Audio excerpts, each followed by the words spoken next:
నమస్తే అండి.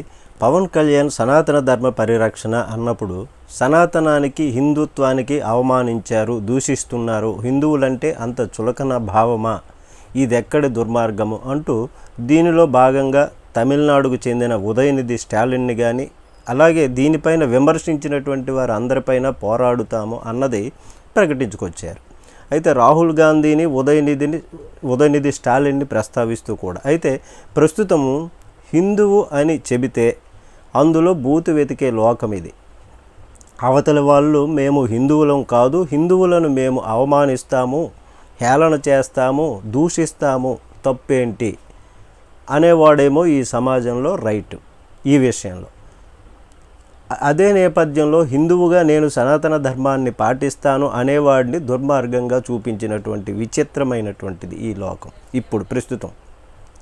దానికి సాక్ష్యము తమిళనాడులో ఉదయనిధి స్టాలిన్కి పవన్ కళ్యాణ్ నిలదీశాడు కదా. కాబట్టి ఈ విషయంలో పవన్ కళ్యాణ్పై మదురైలో వంచనాథ్ అన్నటువంటి అడ్వకేట్ పోలీసులకు ఫిర్యాదు చేశారు.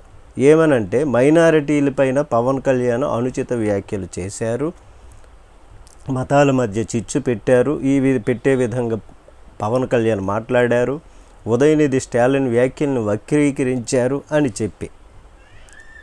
ఇందులో వక్రీకరించేది ఏముందండి?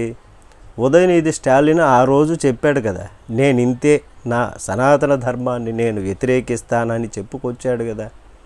అదే విషయాన్ని పవన్ కళ్యాణ్ అన్నారు. దానిలో వక్రీకరించేది ఇంకేముంది?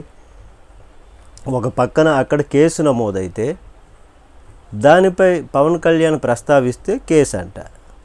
ఇందులో ముస్లింలను అవమానించేదేముంది, క్రిస్టియన్స్ని అవమానించేదేముంది?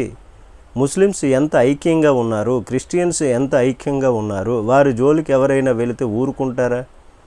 వాళ్ళ విషయంలో జోక్యం చేసుకోనటువంటి వాళ్ళు, వాళ్ళ విషయాన్ని ప్రస్తావించడానికే భయపడినటువంటి వాళ్ళు అదే హిందువులన్నా సనాతన ధర్మమన్నా ఇంత దుర్మార్గంగా వ్యవహరిస్తారా అని ప్రశ్నిస్తే తప్ప?